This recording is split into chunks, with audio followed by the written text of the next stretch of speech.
com os espíritos através da mediunidade.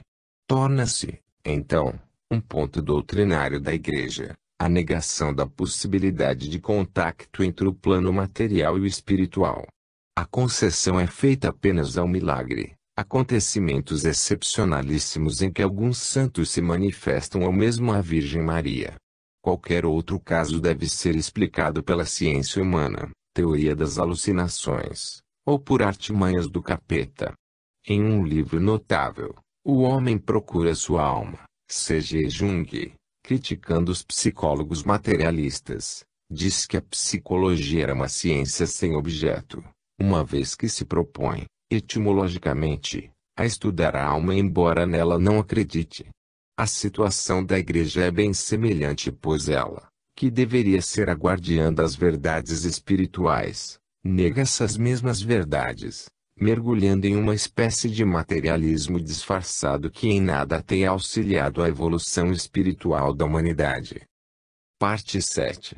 As crenças religiosas dos Tupinambás no Brasil do século XVI. A área cultural dos Tupinambás, no século XVI, quando da descoberta do Brasil, abrangia quase toda a extensão da costa oriental do continente americano, da embocadura do Amazonas à Foz do Orinoco.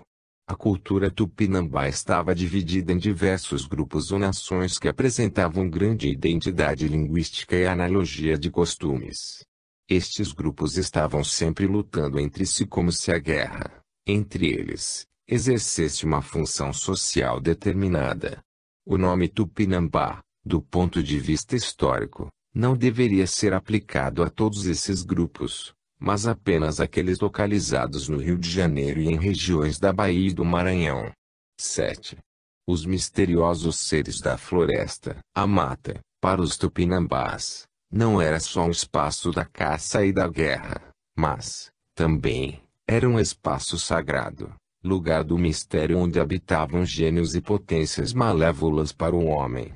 O principal desses espíritos era Jurupari ou Yurupari, que os primeiros missionários associaram ao diabo, mais por suas estrepolias e maldades do que por um papel metafísico na obra da criação. As informações dos primeiros jesuítas, historiadores e cronistas a respeito desse espírito não são muito claras.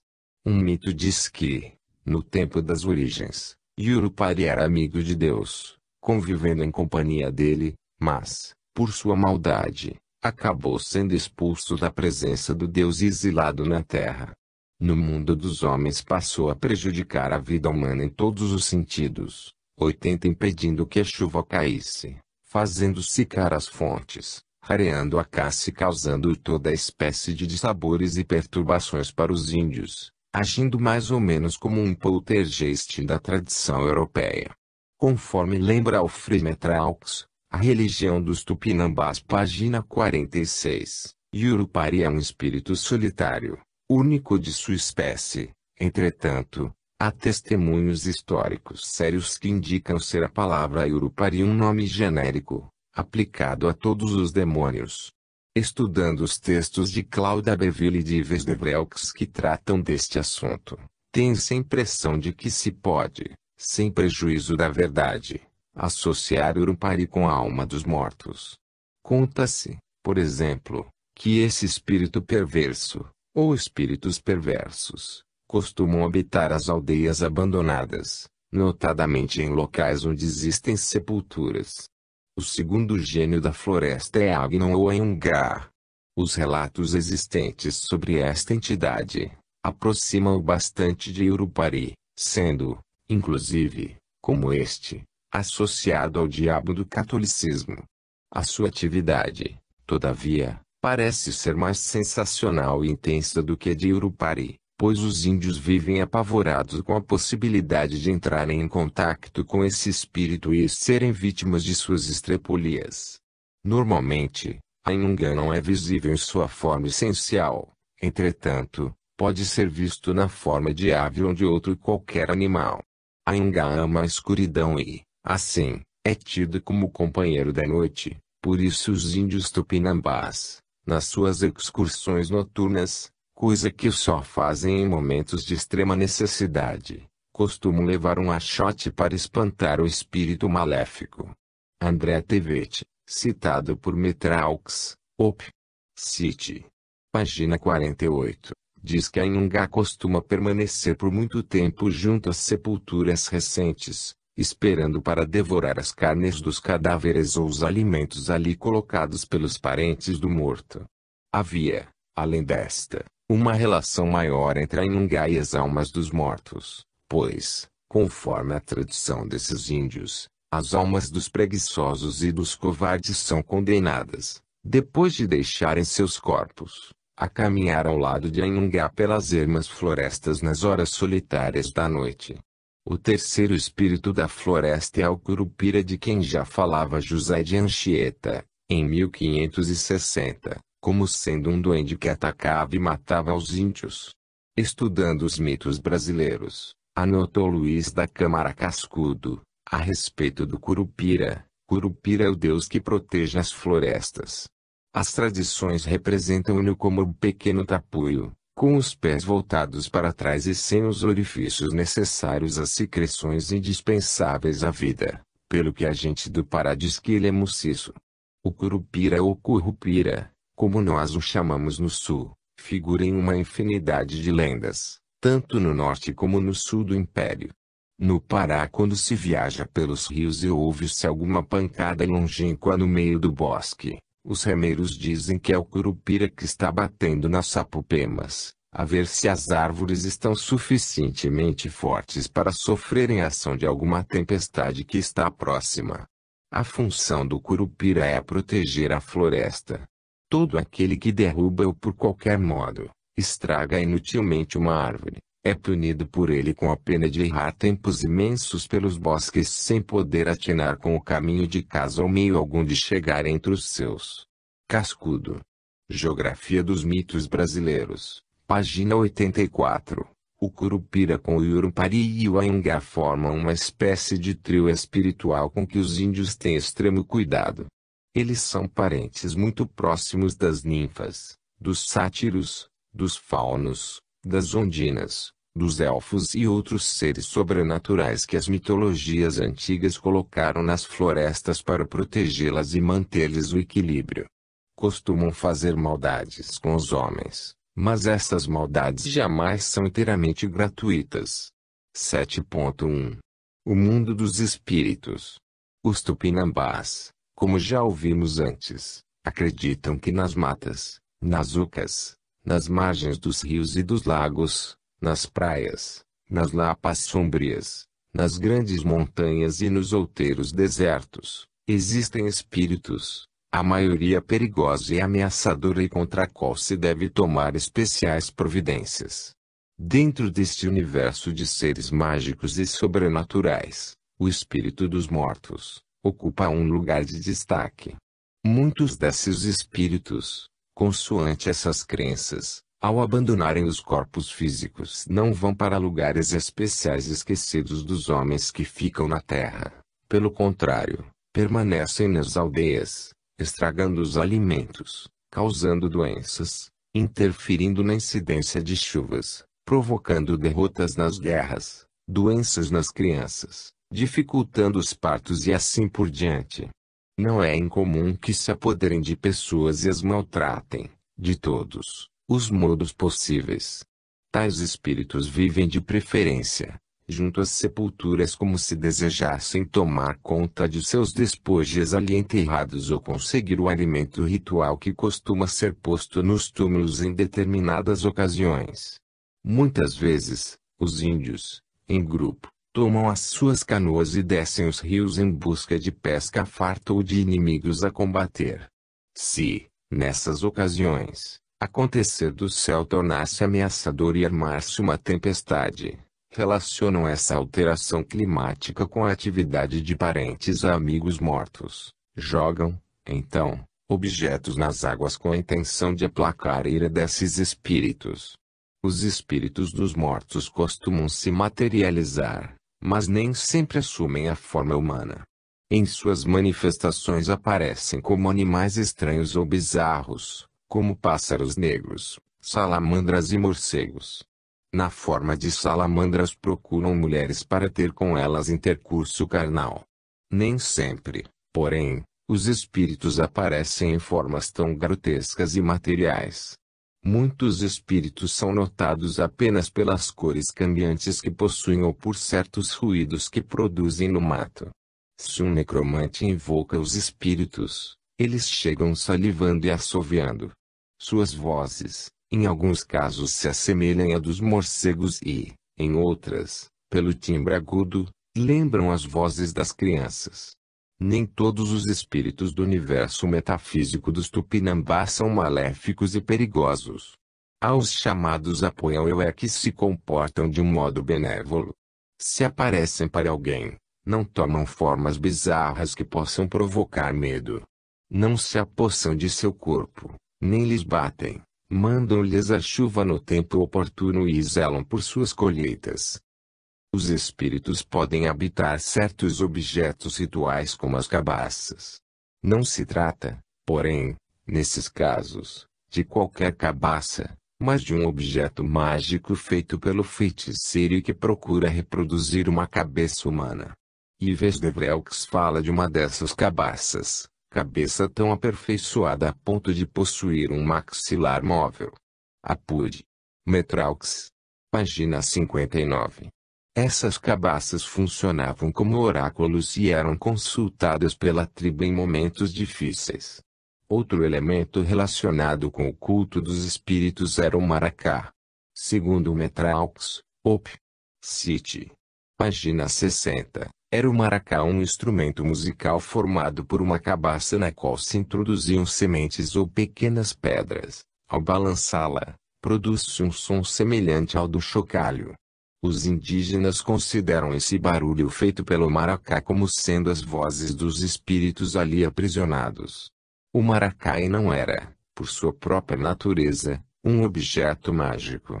Para que os espíritos se manifestem através dele, era necessário que fosse preparado por um feiticeiro que, por meio de um determinado ritual, passava para o instrumento as suas virtudes mediúnicas. Em geral, o trabalho com os maracás se passa do modo seguinte: há, na comunidade, indivíduos que são chamados pajis, os quais possuem a força necessária para consagrar os maracás.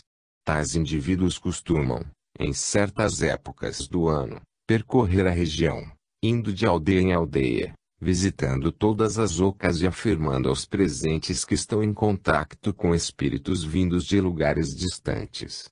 Estes espíritos forasteiros é que dariam aos pajis o poder de insuflar aos maracás a sua força mágica. Cada índio tem o seu maracá e ansiosos levam esses instrumentos aos pajis para que possam ser imantados. Faz-se, então, uma grande festa na qual os maracás são consagrados por meio de ritos especiais.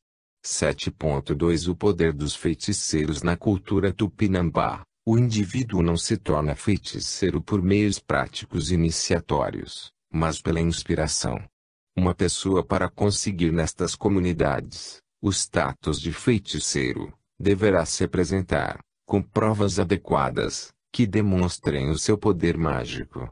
Os testes mais comuns eram os das profecias que se realizavam e dos doentes que eram curados. Se, por exemplo, o candidato a feiticeiro afirmasse que iria chover em um determinado lugar e tal acontecesse, ou se soprasse sobre um enfermo e ele ficasse bom, teria passado na prova e seria considerado feiticeiro de grande prestígio. A figura dos feiticeiros entre os tupinambás era respeitadíssima. Os feiticeiros bem-sucedidos que tinham seus poderes sobejamente comprovados, granjeavam grande reputação e recebiam o nome de pajé ou caraíba, termos que se podem traduzir mais ou menos como homem santo.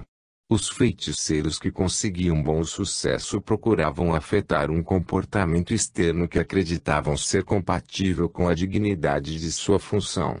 Viviam, assim, afastados do vulgo, solitários, preferindo a companhia dos maiorais da tribo que os tratavam com grande respeito e consideração especial. Para aumentar a impressão de afastamento, Os feiticeiros costumavam armar suas choças distante das choças dos índios comuns, os quais acreditavam que eles precisavam desse afastamento para entrar em contato com os espíritos. Os poderes dos feiticeiros lhes vinham sempre do contato que mantinham com os espíritos. Conta de Velks que um desses feiticeiros, mais tarde convertido ao cristianismo, narrou-lhe que, no tempo em que se ocupava de feitiçaria, encontrava-se com espíritos quase sempre, e estes conversavam com ele, acompanhavam-no em suas caminhadas sem lhe fazer o menor mal, eram como se fossem pessoas amigas, com as quais estivesse acostumado.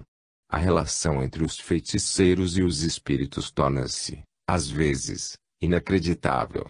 Um deles conta que convivia com um espírito desencarnado que trabalhava com ele em seu roçado e dava-lhe conselhos sobre o que deveria ou não fazer, em situações aflitivas. Apure. Metraux. Página 69. Um outro fala de um espírito que lhe fazia companhia, dormindo na mesma rede e alimentando-se de sua mesa como se fosse uma pessoa encarnada. Um terceiro fala de um espírito que se manifestava na forma de um morcego falando como uma criança e que lhe mandara fazer-lhe um ninho junto de sua choça. O ninho foi feito e o espírito passou a dormir ali todas as noites. No caso de o feiticeiro ter de consultar um espírito em situação especial, usa-se um cerimonial bastante complexo.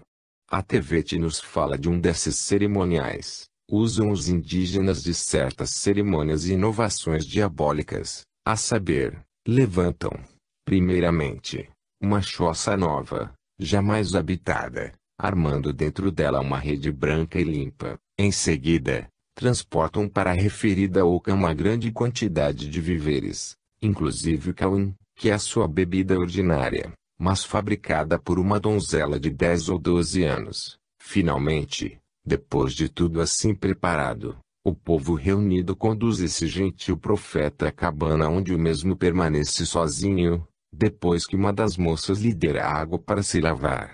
É preciso notar, entretanto, que, antes do mistério, o pajé deve se abster de manter relações sexuais com sua esposa, isso pelo espaço de 9 dias. Em seguida, quando fica só na cabana quando todo o povo já se tem afastado do local, estende-se o feiticeiro na rede e invoca o espírito maligno. A invocação dura toda uma hora, havendo ainda outras cerimônias do costume, mas que não podem ser vistas, de tal modo que, no final do rito, o espírito acaba por chegar silvando e assoviando, como dizem. Afirmam mesmo esses índios que alguns desses espíritos aparecem em certas ocasiões na presença de toda a gente. Ninguém o vê, mas se percebe qualquer coisa semelhante a um ruído ou um uivo. Ao que todos exclamam a uma só voz: rogamos dizer a verdade ao nosso profeta que te aguarda lá dentro. As perguntas, com as respectivas respostas, dizem respeito aos seus inimigos, a saber, o que pensam eles, quem terá a vitória, quem será aprisionado e devorado pelos contrários ou ferido por algum animal feroz, etc. Metrô. Página 70. Do mesmo modo que os xamãs siberianos, os feiticeiros tupinambás podem possuir poderes de visitar o mundo dos 86 mortos. Neste momento, os feiticeiros passam longo tempo conversando com os espíritos dos antepassados. Do mesmo modo que os pajés visitam os mortos em seu reino, estes também costumam visitar o pajé em sua choça. 7.3 A morte e o seu mistério. Quando um índio se encontra doente e incurável, sem que possa ter qualquer chance de vida, os índios costumam abandoná-lo à sua própria sorte. O doente fica então sozinho, solitário, sem o carinho ou atenção da comunidade. É como se acreditassem no destino e na inutilidade de se lutar contra aquilo que está determinado.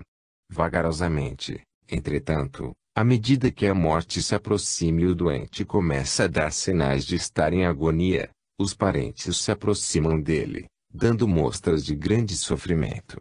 Morto, o indivíduo deve ser enterrado. E ainda uma vez mais Tevete que, com seu modo detalhado, nos descreve um desses funerais, quando o marido, ou a esposa, ou outro qualquer parente, pais, mães, tios ou irmãos, morre. Os selvagens curvam-no dentro da própria rede onde falece, dando-lhe a forma de uma criança no ventre materno. Depois, assim envolvido, ligado e cingido com cordas de algodão, metem-no em um grande vaso de barro, cobrindo-o com a camela onde o defunto costumava se lavar, receando, segundo dizem, que o morto ressuscite se não estiver bem amarrado. Temor, aliás, muito grande, pois creem que isso já aconteceu aos seus avós, motivo pelo qual convieram tomar tal precaução. Isso feito, deitam o cadáver em uma determinada cova, redonda como um poço, pouco mais ou menos da altura de um homem, pondo-lhe junto fogo e farinha, pois temem a aproximação de espíritos malignos. Julgam também que, se a alma tiver fome, não lhe faltará comida. Em seguida, cobrem tudo com a terra tirada do fosso. Em se tratando de um chefe de família, enterram-no em casa, no próprio local onde costumava dormir. Se é uma criança, o morto é sepultado fora e por trás da oca. Alguns o são, nas plantações, e outros nos sítios de sua preferência. Apure. Metraux. Página 108. Junto aos mortos, enterram também seus objetos de uso pessoal porque, na outra vida, por certo, a alma vai precisar deles. Se o morto houver em vida presenteado a alguém, este deve devolver o presente, já que, se não o fizer, a alma do falecido irá procurá-lo para que devolva o objeto. Como entre os gregos, romanos e outros povos das culturas antigas, os tupinambás costumavam alimentar os seus mortos. As razões, entretanto, não eram as mesmas. Os índios levavam alimento para as sepulturas pensando que, se essa prática não fosse feita, a Inungava iria aí, não encontrando alimento, desenterraria o cadáver para o devorar. O alimento, contudo, em alguns casos, poderia se dirigir ao próprio defunto para que, sentindo fome, a alma não viesse à procura dos vivos para conseguir comida. O que acontece, porém, com o indivíduo depois da sua morte? O que espera a alma no mundo dos espíritos?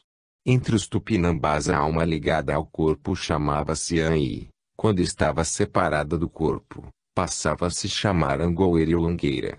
Quando o homem morria, sua Angoeira partia para uma região de perene felicidade que se situava além das altas montanhas.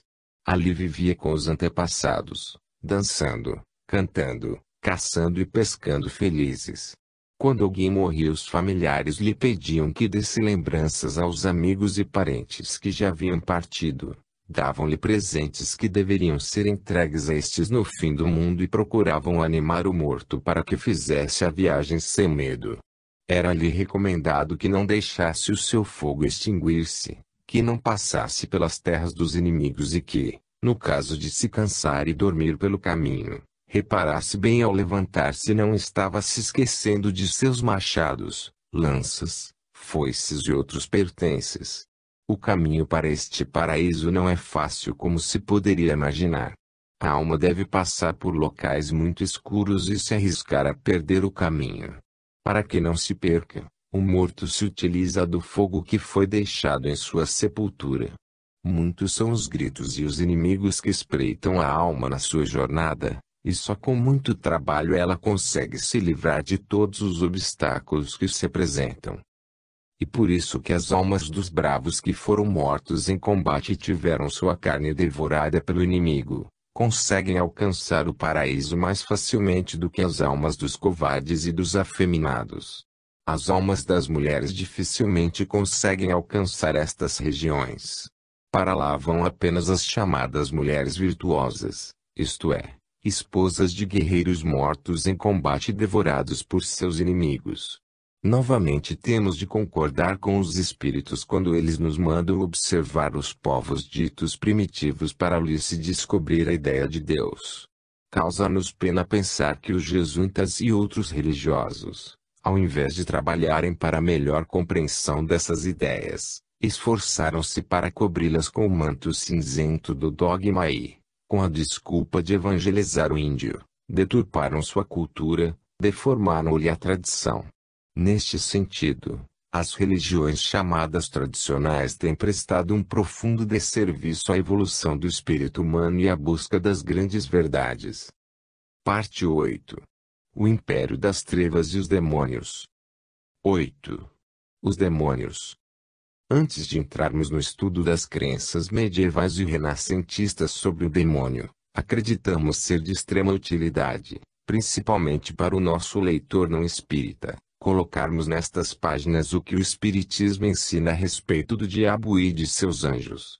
No livro O Céu e o Inferno, capítulo 9. Página 103. SS. Allan Kardec faz um minucioso estudo desta questão. Na página 106, apresenta um resumo bastante claro da doutrina católica sobre a existência do demônio e, depois, faz algumas objeções sobre as ideias expostas.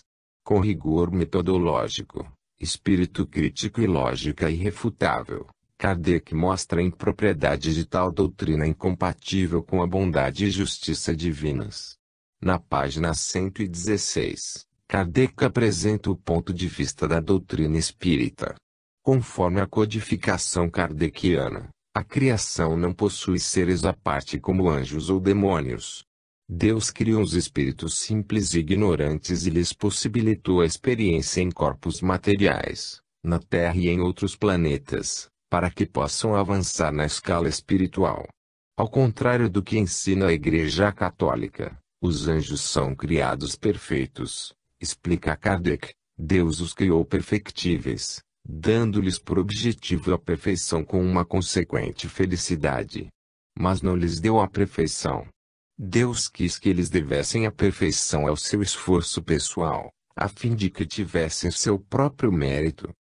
Desde o instante de sua formação, eles começam a progredir, seja através da encarnação, seja no estado espiritual. Chegados ao apogeu, tornam-se espíritos ou anjos, segundo a denominação vulgar.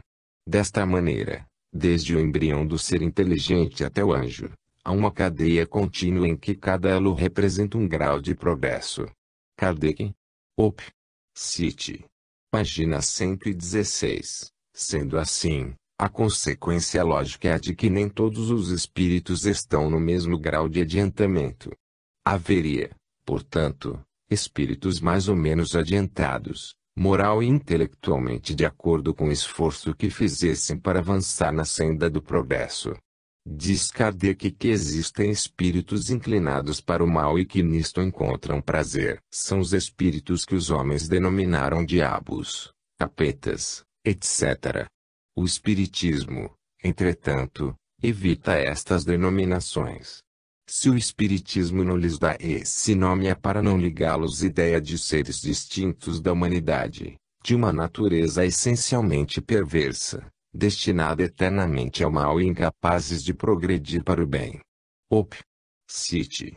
Página 116. Conforme a doutrina da Igreja, os demônios são anjos decaídos que, tomados pelo orgulho, tentaram ser iguais ao seu Criador e, por isso, foram banidos do céu e colocados em degredo perpétuo. O kardecismo, todavia, não concorda com essa posição. Segundo o Espiritismo, os que chamamos demônios, são espíritos imperfeitos, mas que terão de melhorar-se. Encontram-se ainda embaixo da escala, mas subirão. Op. Cit. Página 117. Os espíritos que perseveram no mal, cultivando os maus pendores e os vícios mais negros, prosseguem rancorosos e aprisionados, por suas próprias criações mentais e não por Deus, em regiões inferiores. André Luiz conta um encontro que teve com espíritos sofredores. André está na companhia de alguns espíritos liderados por um espírito de maior envergadura chamado Silas. Vendo os espíritos inferiores em deplorável condição, Hilário, um membro do grupo de espíritos, pergunta ao mentor, mas, toda esta gente parece relegada à intempérie, não seria razoável que a mansão se estendesse, abarcando-a com seu amparo e defendendo-a com seus muros. Logicamente, respondeu Silas sem alterar-se, esse plano é o mais desejável. Entretanto, estamos à frente de compacta multidão de almas em reajuste. Esse imenso conglomerado de criaturas sem corpo de carne começou num grupo de seres desencarnados que chamavam pelo socorro da mansão sem os necessários requisitos para recolher-lhe a assistência. Firme na execução do programa a que lhe assiste, nossa casa não lhe podia abrir a porta de imediato, em face do desespero e da revolta em que se comprazem, mas também não desdenhava a possibilidade de lhes prestar ajuda possível, fora do campo de ação em que vive sediada. Iniciou-se, dessa forma a presente organização que, contra nossa vontade, é um abismo de sofrimentos. Aqui se reúnem, de maneira indiscriminada, milhares de entidades, vítimas de seus pensamentos desvairados e sombrios. Quando superam a crise de perturbação ou de angústia de que são portadoras, o que pode perdurar por dias, meses e anos, são trazidas à nossa instituição que, tanto quanto possível, evita abrir suas consciências ainda positivamente encravadas na revolta sistemática. André Luiz. Ação e Reação, página 59. Estes espíritos permanecem, entretanto, não eternamente nesta condição deplorável. Eles estão submetidos à lei do progresso em virtude de sua própria aptidão para progredir, mas não contra a sua própria vontade. Deus lhes concede incessantemente os meios de progredir, mas eles são livres de os aproveitar ou não. Se o progresso fosse obrigatório, eles não teriam méritos de seus esforços. Ele não eleva ninguém por meio de privilégios, mas o primeiro lugar está sempre aberto a todos e ninguém chega a ele sem os esforços próprios. Os anjos mais elevados conquistaram o seu grau como os outros, passando pela rota comum. Kardec. O Céu e o Inferno, página 117. Estes espíritos inferiores não são, portanto, punidos por Deus, mas vítimas de suas escolhas mal dirigidas e do uso inadequado de seu livre-arbítrio. Com o tempo, e de acordo com os esforços que fizerem para domarem as suas más inclinações, os espíritos doentes, segregados nos planos inferiores poderão um dia alcançar a condição angélica. Assim, como se pode ver, o Espiritismo não aceita nem incorpora sua doutrina a ideia de espíritos voltados eternamente para o mal.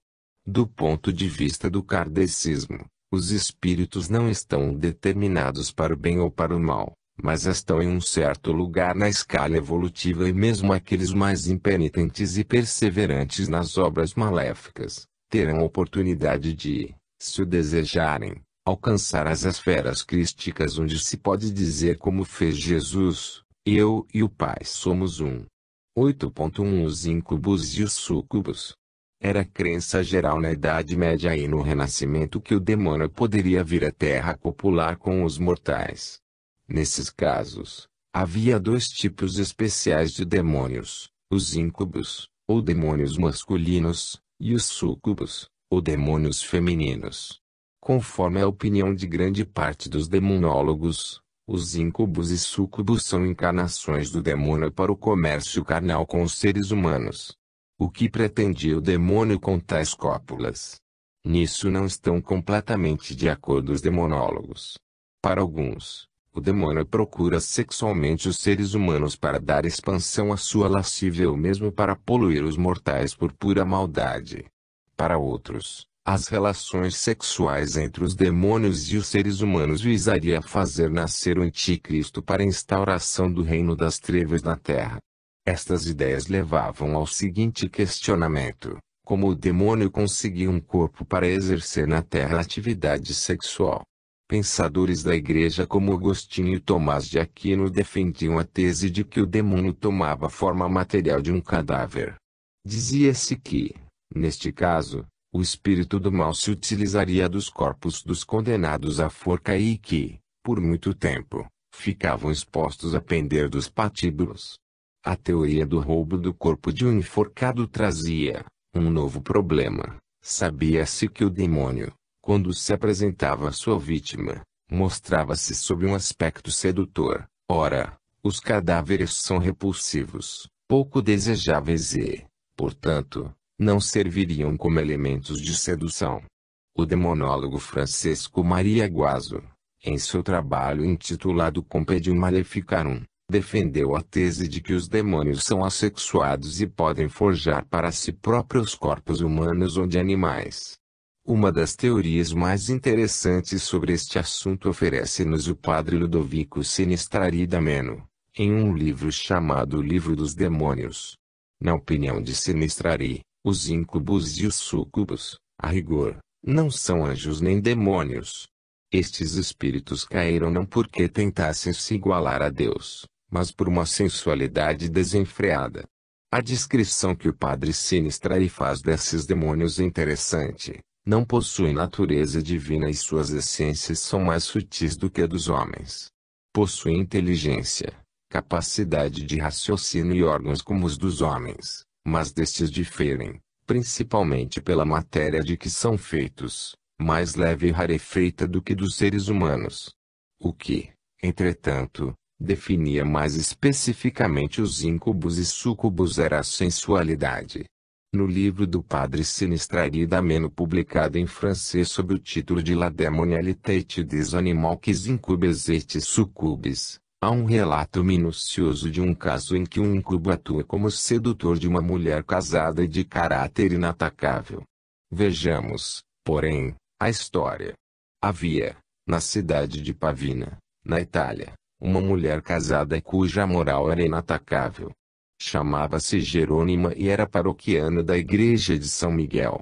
Certa ocasião, a mulher fez um pão de trigo e pediu a um forneiro seu conhecido que o levasse ao forno para assar. O homem concordou. Tempos depois, voltou trazendo o pão assado e um bolo de formato estranho. A mulher disse ao forneiro que o bolo não lhe pertencia e que, portanto, não poderia ficar com ele. O homem, porém, argumentou que, no seu forno, colocara apenas o que lhe havia sido entregue. Se o bolo estava no forno, por certo, era dela. Se ela não se lembrava do bolo, era porque havia alguma coisa errada com a sua memória.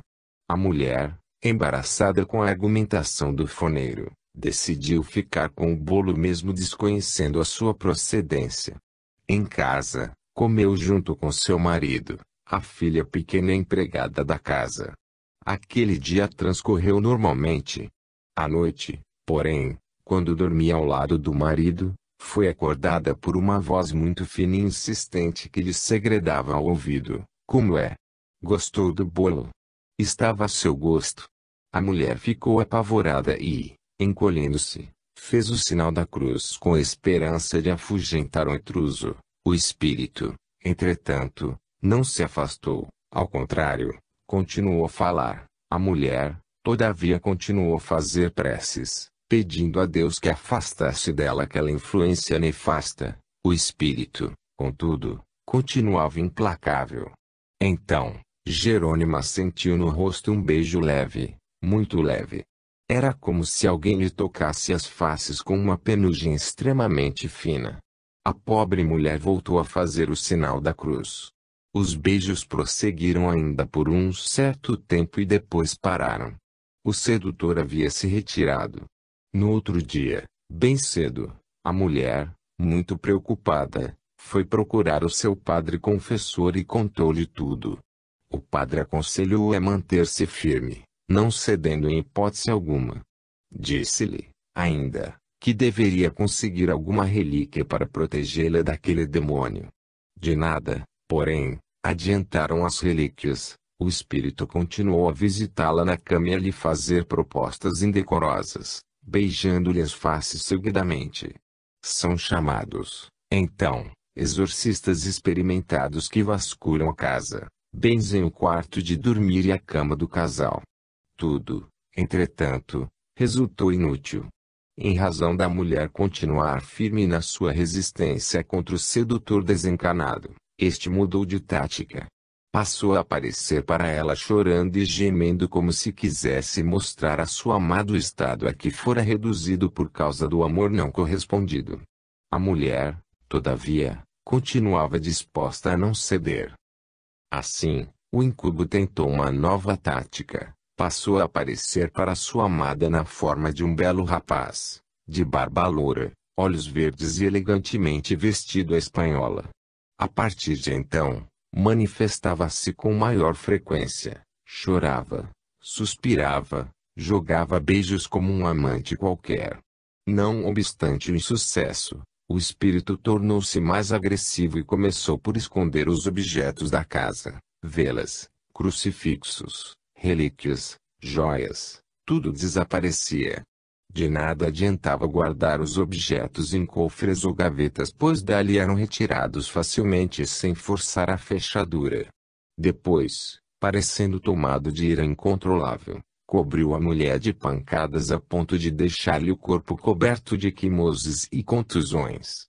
As marcas, entretanto, desapareciam do corpo em 2 ou 3 dias. Uma outra coisa fantástica que o espírito produzia era a seguinte: Jerônima, muitas vezes, sentava-se na sua cama para dar de mamar à sua filhinha.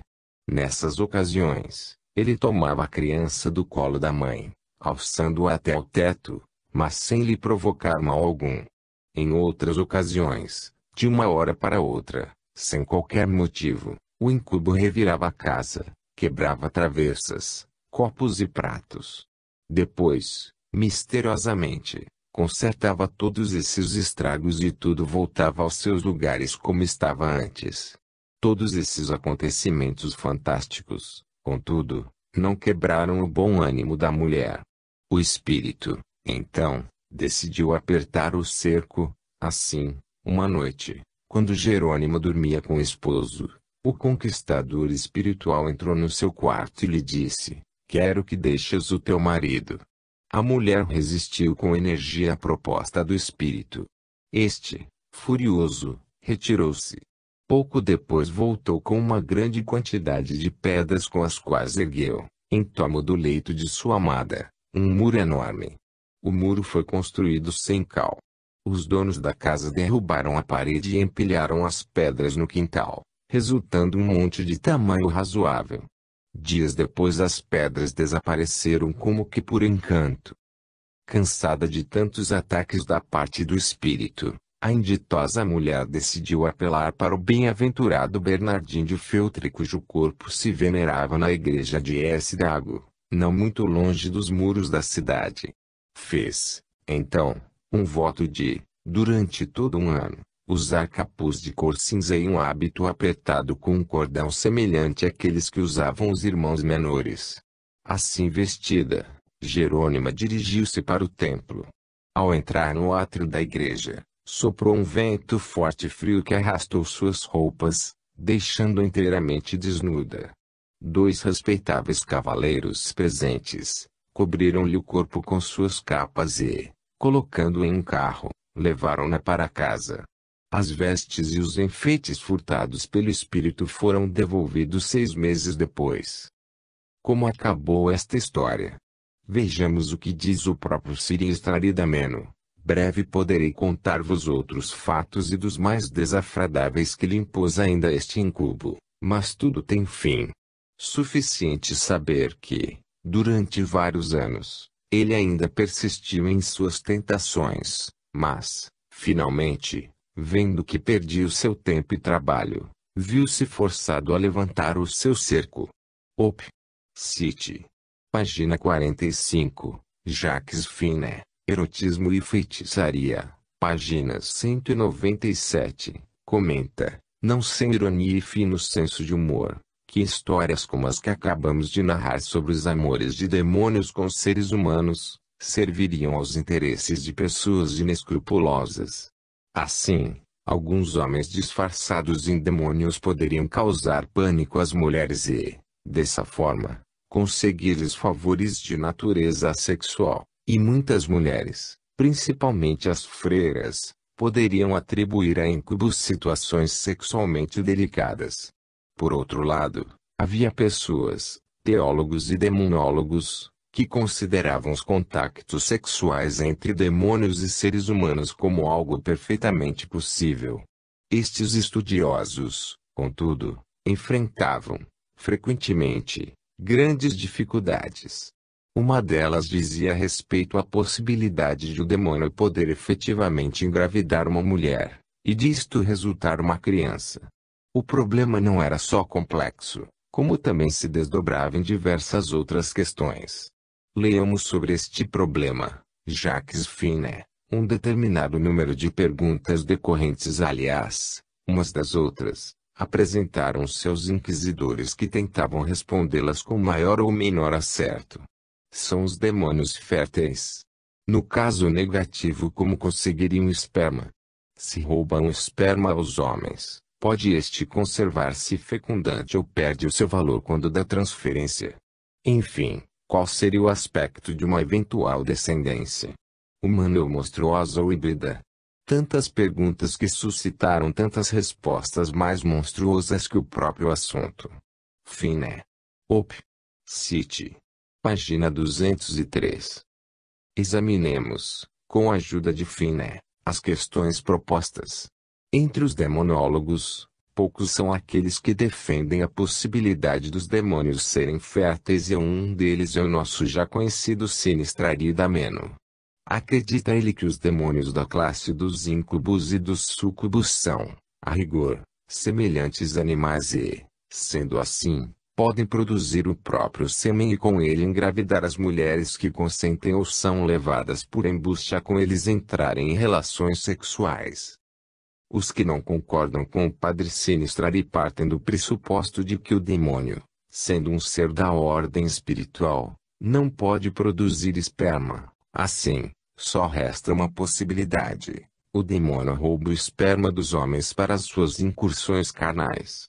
Essa teoria do roubo do esperma deu lugar a extravagâncias às vezes divertidas. Diz o ditado: a ocasião faz o ladrão, e assim todas as ocasiões são boas para o diabo conseguir o sêmen necessário às fecundações. O diabo, ao se ler os relatórios da Inquisição, dá-nos a impressão de uma espécie de vigia lúbrico, atento aos estupros humanos para precipitar-se e colher a menor gota de esperma perdida, como um mendigo que vigia um banquete na esperança de recolher as migalhas do festim. Disse, também, que os demônios se apresentam nos enforcamentos, tese defendida por Martin Darius, para recolher o sêmen resultante do último gozo dos enforcados. Conforme Joaso, o demônio consegue esperma durante as masturbações e as poluições noturnas. Até mesmo os desperdícios dos coitos interrompidos são também cobiçados pelo demônio. Há aqui uma outra questão: uma vez conseguido o esperma, de que modo os demônios conservam esta substância? A teoria para esse caso não é menos engenhosa. Segundo os demonólogos, o diabo em forma feminina, como súcubo, copula com o homem e recebe o esperma deste e, através de uma técnica desconhecida dos homens, conserva o esperma intacto. Depois, tomando a forma masculina, incubo, corre e vai copular com uma mulher, engravidando-a. Por fim, cumpre responder à última questão: qual a aparência da prole demoníaca? Aqui, também, domina o fantástico. Em 1545, conta Finet, Op. Cite. Página 211, na cidade de Slingen vivia uma jovem por nome Margarete que teve relações íntimas com um incubo. Ficou grávida. Seu ventre cresceu tanto que as pessoas colocadas na extremidade de sua cama não lhe podiam ver o rosto ou os pés. Auscultando-lhe o ventre, ouvia-se um coro de vozes de animais: galos cantam, galinhas cacarejam, gatos miam, berram bodes, cães ladram, etc. Entolou-se, em 1275, uma mulher chamada Angèle de Labarthe, após um conúbio com o diabo, deu à luz um ser híbrido com cabeça de lobo e cauda de serpente. Garinette, na sua História da Feitiçaria em França, conta um caso de um incubo que se tornou amante de uma dançarina de cabaré. A moça foi fecundada e nasceram dela cacos de garrafa, pedaços de estopas e chumaços de algodão.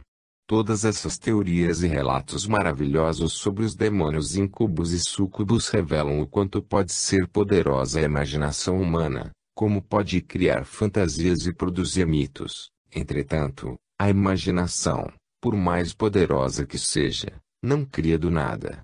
Ela deforma a realidade, combina o que não é combinável e assim cria o efeito fantástico. Tomemos um exemplo. O unicórnio é um animal imaginário e a sua forma é de um cavalo com um chifre no meio da testa. Nem os chifres nem os cavalos são coisas imaginárias, mas quando se associam as duas em um único ser, cria-se o extraordinário. A mesma coisa pode-se dizer aqui, como afirma a doutrina espírita. Os demônios não existem, contudo, nada impede que os espíritos inferiores tomem a forma criada pela imaginação popular para o diabo e, deste modo, se manifestem. Ao lado do trabalho natural da imaginação humana, laboram os teólogos e demonólogos, homens sábios, versados nas culturas antigas e que tomam para si a lenda popular, imprimindo-lhe uma forma intelectual, articulando teorias eruditas, sustentadas por falácias bem construídas e hipóteses estruturadas com habilidade.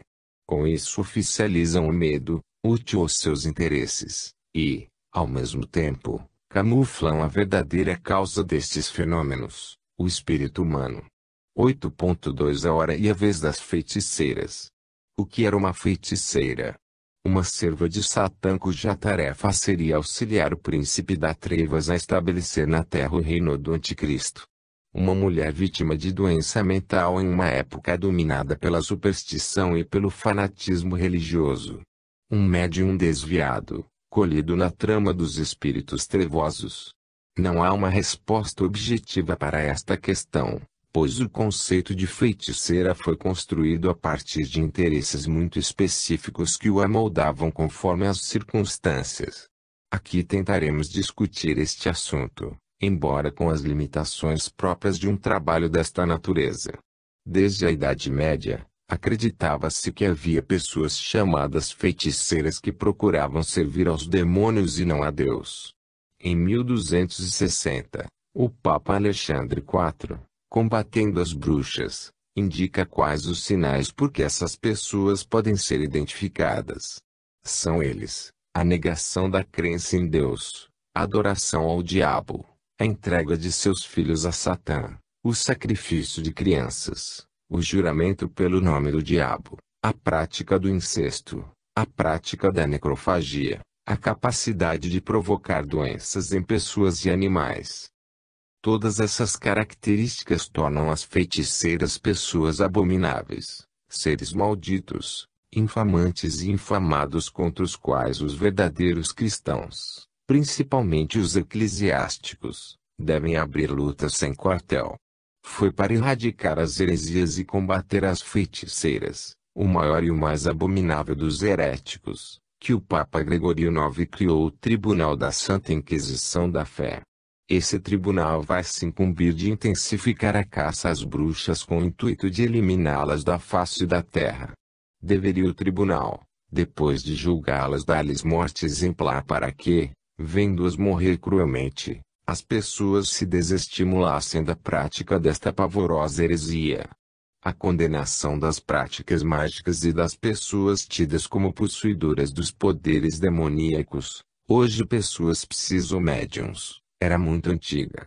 Já os textos bíblicos do Pentateuco lançam terríveis anatemas contra essas atividades. Não vos dirijais aos magos, nem interrogueis os adivinhos para que vós não vos contamineis por meio deles. Levítico 19.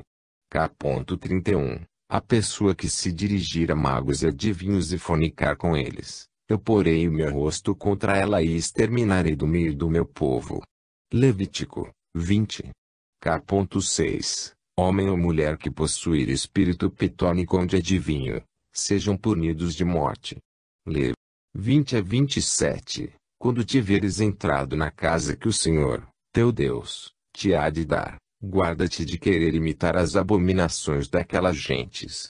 Não se ache entre vós quem purifique seu filho ou sua filha, fazendo-os passar pelo fogo, nem que consulte adivinhos ou observe sonhos e agouros, nem que use malefícios, nem que seja encantador, nem quem consulte necromantes ou adivinhos ou indague dos mortos a verdade.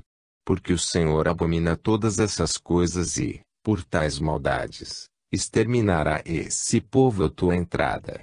Serás perfeito, sem manchas com o Senhor teu Deus. Estes povos cujo país tu possuirás. Ouvem os agouros e os adivinhos, tu, porém, foste instruído de outro modo pelo teu Deus. Deuteronômio 18. 9 e 14. Os textos bíblicos deixam-nos uma suspeita de que as práticas mágicas não eram ruins em si mesmas. O motivo principal de sua condenação era o fato de que tais práticas pertenciam a outros povos, egípcios, assírios, persas e babilônios. Se os judeus tornassem parte da atividade mágica de outros povos, poderiam, por certo, assimilar as crenças de deuses estranhos ao culto de Jeová, o Deus único e condutor do povo. Assim, segundo nos parece, a intenção de Moisés ao legislar de modo tão drástico contra a magia era combater naquele povo ainda bastante bárbaro e supersticioso, o politeísmo grosseiro de outros povos. Desse modo, a magia deveria ser combatida para que não servisse de cabeça de ponte para que os outros deuses entrassem em Israel. Cada judeu deveria estar certo de que só Jeová é Deus, só Ele é santo, Ele é o verdadeiro Deus, Deus de Abraão, de Isaac e de Jacó, Deus generoso que tirou o povo da servidão do Egito e o está conduzindo para a terra prometida. Toda outra forma de culto é abominável e deve ser punida com a morte. A Igreja Católica, durante a Idade Média e o Renascimento, retomou o espírito sectário dos judeus no Velho Testamento, incluiu no seu programa de luta uma permanente hostilidade às feiticeiras, magos e adivinhos. As razões da Igreja são muito semelhantes às de Moisés.